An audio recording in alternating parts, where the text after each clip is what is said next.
Estimados amigos, en nuestro enfoque de hoy contamos con la presencia de un destacado economista brasilero, el doctor Edmar Bacha, quien es profesor de la Universidad Católica de Río de Janeiro, fue presidente de la Oficina de Estadística de Brasil y tuvo una activa participación en la formación, arquitectura y concepción del famoso Plan Cruzado que se implantó en esa economía con la finalidad de combatir el grave problema inflacionario que enfrentaba la misma. Edmar, bienvenido a Enfoque. Queremos conversar contigo durante este programa para que nos converses, nos expliques sobre las experiencias económicas brasileras y podamos de ahí sacar algunas lecciones o algunas experiencias interesantes. Yo creo que la primera cuestión obligada de conversación en este programa debería ser por qué, cuáles fueron las causas del problema inflacionario que ha venido viviendo Brasil durante, yo diría que varias décadas, y que ha llevado pues a Brasil a la situación actual y que llevó a Brasil a la implantación del Plan Cruzado. ¿Por qué no nos hablas un poco sobre las causas de la inflación en Brasil? Bien, hace mucho tiempo, ¿no? Yo acostumbro decir que se puede comparar la inflación con un juego de fútbol, en que hubo un lance muy emocionante, toda la gente se levantó para ver el lance, se pasó, pero la gente se quedó en pie, ¿no? Brasil, en verdad, decidió convivir con la inflación en lugar de combatirla, ¿no? Y, por ejemplo, en 73, ¿no? Teníamos una inflación como la que ustedes tienen hoy, 20% al año. Y el gobierno entonces decidió partir para una política de expansión, ¿no? Porque estaba la economía en recesión. Y además crear un sistema de reajustes automáticos, ¿no? Todo pasó a ser condicionado por la evolución del índice de precios al consumidor. Los salarios hoy día se reajustan mensualmente de acuerdo con el índice de precios del mes pasado. El tipo de cambio se reajusta diariamente de acuerdo con la inflación del mes pasado. La caderneta de ahorro, los intereses devengados, se reajustan mensualmente, las libretas, de acuerdo con la inflación pasada. Los precios de los servicios públicos, de la gasolina, todo se reajusta de acuerdo con la inflación pasada. ¿Qué consecuencias trae eso? La consecuencia principal es que la inflación pasada sale del pasado y se proyecta hacia el futuro. Exacto. O sea que ese proceso pues de indización generalizado donde se ajustan todos los salarios, los intereses, etcétera, en cierto modo pues tiene un efecto de bola de nieve, es decir, se autopotencia el proceso inflacionario. Ahora, según tú dices entonces, el origen del proceso inflacionario en Brasil estuvo en ese proceso de expansión de gasto público que se llevó a cabo con la finalidad de estimular el nivel de actividad económica. ¿Tú dirías entonces que se puede concluir que en nuestras economías o en economías como la brasilera, ese proceso de aumento sostenido de gasto público con la finalidad de estimular el nivel de actividad económica, porque a través de él se crea demanda y a través de la mayor demanda se estimula la producción, siempre conduce a fenómenos inflacionarios? Bien, saben, por un rato, ¿no? No nos fue tan mal así, ¿no? La inflación estaba en 20, se fue a 40 al año, después a 100, después al 200, pero mientras tanto la economía estaba creciendo al 11% al año, ¿no? Durante el periodo del milagro. Después, con el primer shock de petróleo, cayó un poco el crecimiento, pero continuó creciendo 7% al año, ¿no? Y mismo después de la crisis de la deuda externa, Brasil creció entre 81 y 87, un total de 27%, no al año, obviamente, pero en el periodo. Así que efectivamente Brasil ha conseguido crecer con la opción de convivir con la inflación. ¿Por qué? Porque es una economía grande, cerrada al exterior, importamos no más que 5% del PIB. En total, ¿no? 5% del Producto Territorial Bruto. Eso, ¿no? Si sacamos petróleo, que es 2%, todo lo más, ¿no? Brasil importa solamente 3% del producto. ¿Cómo puede vivir una economía como la brasilera tan diversificada y grande con tan bajos niveles de importación? No, este es el sorprendente, ¿no? Que la intensidad con que Brasil tuvo que adaptarse a los choques externos, al choque del petróleo, después a los choques de los intereses y finalmente al choque de la deuda externa, que el capital prestado se fue. La reacción básica fue comprimir el coeficiente de importaciones, ¿no? Y la economía, por un rato, tuvo capacidad de mantener su crecimiento, pero una consecuencia fue que la inflación se aceleró, ¿no? Claro. Muy fuertemente. Y después de un cierto periodo de tiempo, eventualmente la economía se estagnó, ¿no? Se entró en recesión. Este año, para decirlo, el crecimiento va a ser cero y la inflación 700%, ¿no? Bueno, vamos a cumplir unos compromisos. Al regreso quisiera que siguiéramos comentando este interesante tema. 700% de inflación con cero de crecimiento.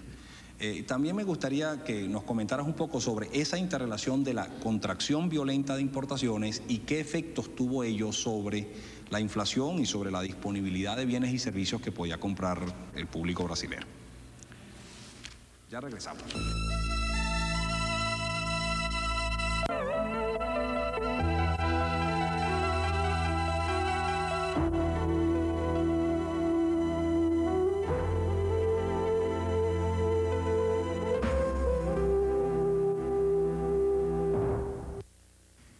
Nos decía el profesor Bacha que en la actualidad Brasil enfrenta una situación de 700% de inflación, combinado con un crecimiento igual a cero, es decir, una economía que está en situación recesiva, con el consecuente aumento del desempleo, combinado con una profunda presión inflacionaria.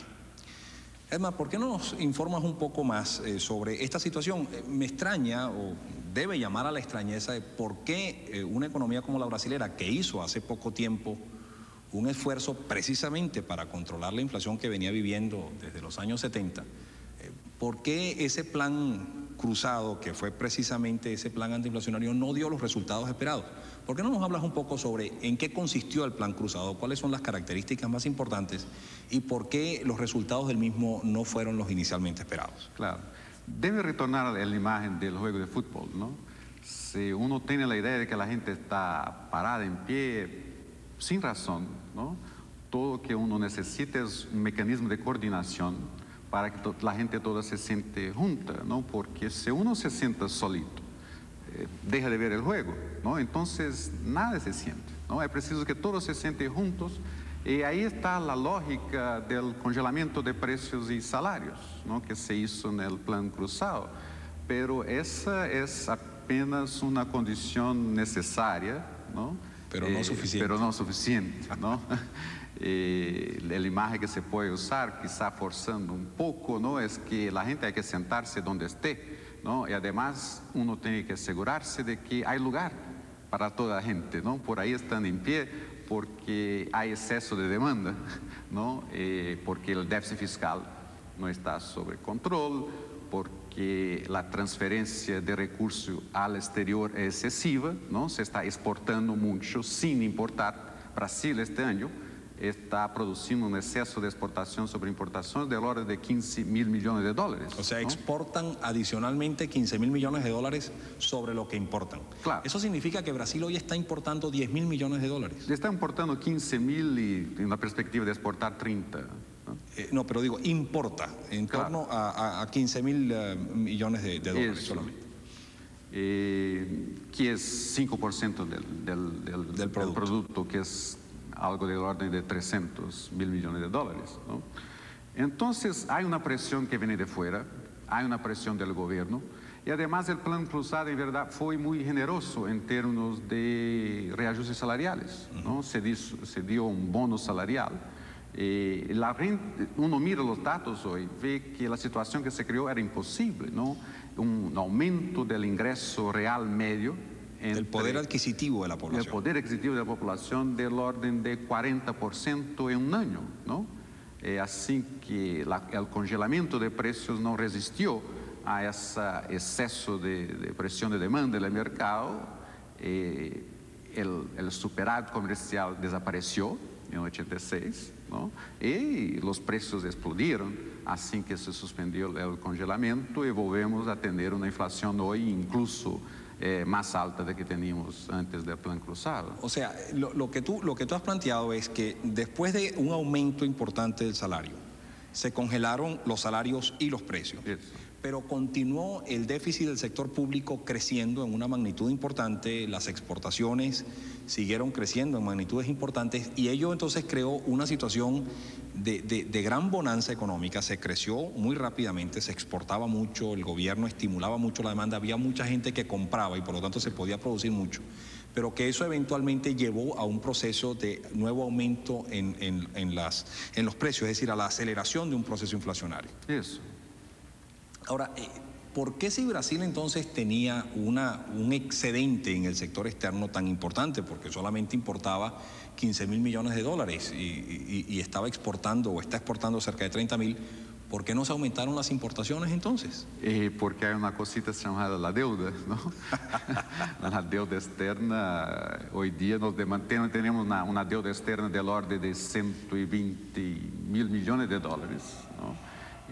Los intereses que hay que pagar sobre esa deuda nos come algo como 10.000 millones de dólares al año, ¿no? Por tanto, se produce el exceso de exportación sobre importación para poder pagar la deuda. En definitiva, el Brasil entró en moratoria porque como consecuencia del Plan Cruzado, las exportaciones disminuyeron porque aumentó el consumo interno, las importaciones crecieron por el mismo motivo, desapareció la fuente con la cual podíamos pagar los intereses y Brasil fue obligado, en verdad, ¿no?, a declarar la famosa moratoria de enero, febrero del año pasado. De febrero de 1987. Bueno, ya que has tocado tú ese tema de la moratoria, tú dices que la moratoria fue una consecuencia prácticamente obligada de esa situación, pues del desequilibrio del sector externo, del alto peso de la deuda externa y de la disminución de exportaciones y aumento de importaciones. Pero, digamos, Brasil estuvo en moratoria o en suspensión de pagos prácticamente por 10 meses, hasta más o menos fin de 1987. ¿Qué consecuencias ha tenido, qué consecuencias ha traído esa decisión de suspensión de pagos de la deuda externa para la economía brasileña? Mira, el laboratorio, como yo dije, no fue algo planeado, ¿no? No tenía un soporte político, pero fue en verdad una tentativa desesperada de resolver una situación que había sido provocada por el exceso de demanda interna y por el retraso cambiario que se creó durante el Plan Cruzado.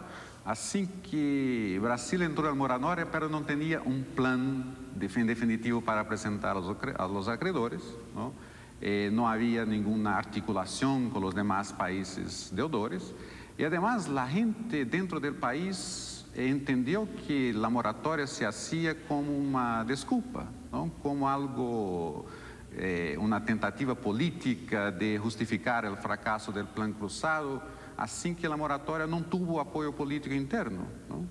En definitiva, la moratoria creo que no tuvo beneficios mayores para Brasil, excepto por el hecho de que, como consecuencia de la moratoria, creo que se ha cambiado un poco el ambiente de la negociación de la deuda externa para el conjunto de los países deudores. ¿En qué sentido? El sentido que, primero, los bancos americanos, ¿no?, aprendieron la lección y trataron de provisionarse, ¿no? En segundo lugar, que creo que el secretario Baker, las autoridades americanas, el Banco Mundial, el Fondo Monetario Internacional, entenderam que essa situação era insostenible, ¿no? Porque se incluso el más grande deudor, se incluso esse país que se suponía que tendría las mejores condiciones de continuar a pagar y crecer, ¿no?, declaraba la moratoria, es porque la situación de hecho no podía continuar así, y eso dio margen a que hubiera algunas innovaciones, ¿no? Recientemente, el grupo de los 7 países industriales ha decidido hacer un plan general para el África, ¿no? Reafirmaron que América Latina es un caso distinto, hay que tratar caso a caso, ¿no? Exacto.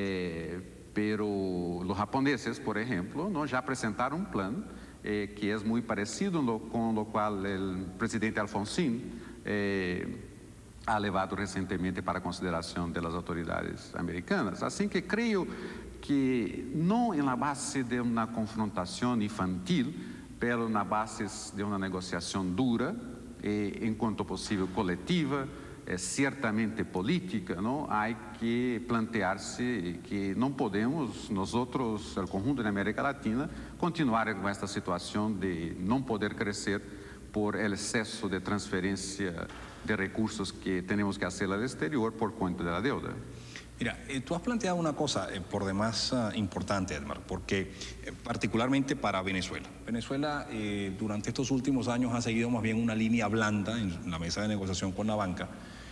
Hemos seguido la línea de que pagando los compromisos sin solicitar asistencia financiera de los bancos, ese excelente comportamiento tan favorable a los acreedores nos va a abrir las puertas del mercado voluntario, cosa que yo he catalogado casi de ingenua porque realmente eso no ha sucedido ni creo que sucederá.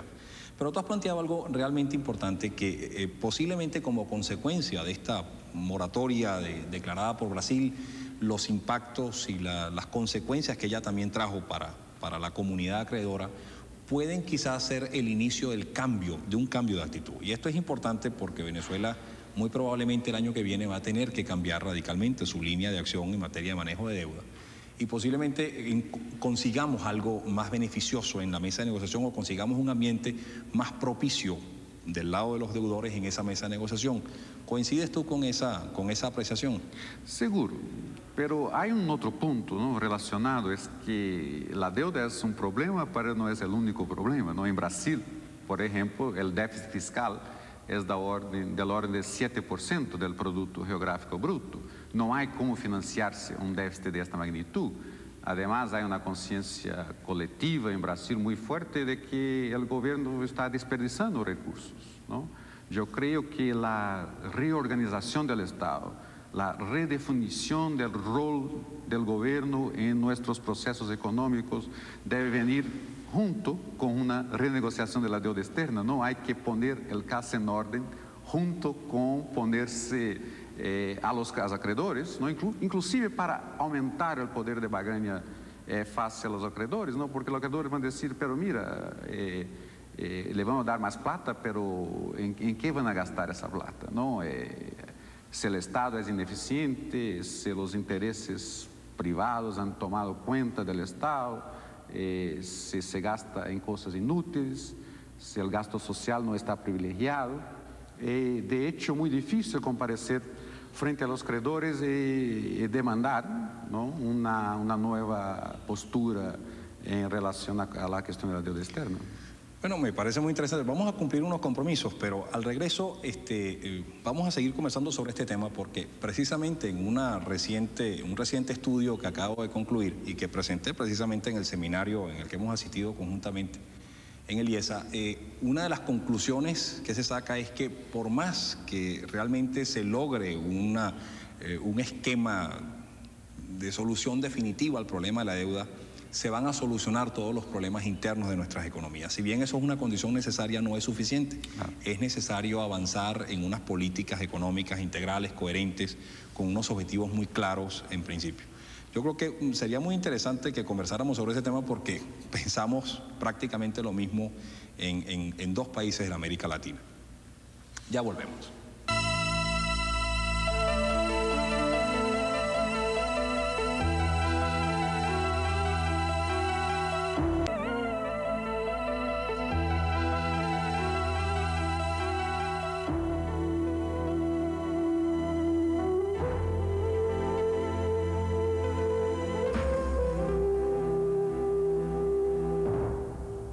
Comentábamos al final de la sección anterior que si bien la solución del problema de la deuda, si bien mejorar los pagos netos o disminuir los pagos netos por concepto de servicio de la deuda externa era una condición necesaria para estos países de la América Latina, para el caso específico de Brasil y hablábamos también de Venezuela, ello no es suficiente. Es necesario implantar unas políticas económicas más coherentes, más lógicas, más integrales.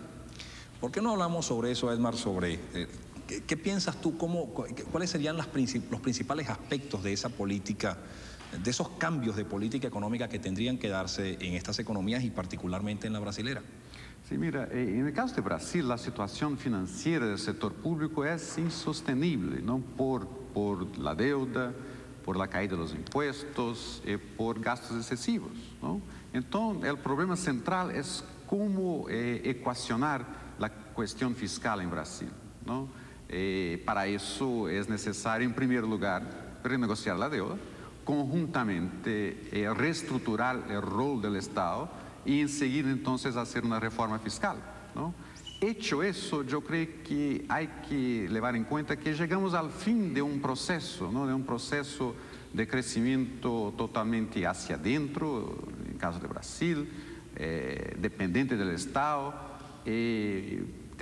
teniendo como base de su financiamiento la inflación y la deuda externa. Esto está acabado, ¿no? Para redefinir el modelo, creo que Brasil tiene que partir para un proyecto que nosotros llamamos de un proyecto de integración competitiva, ¿no?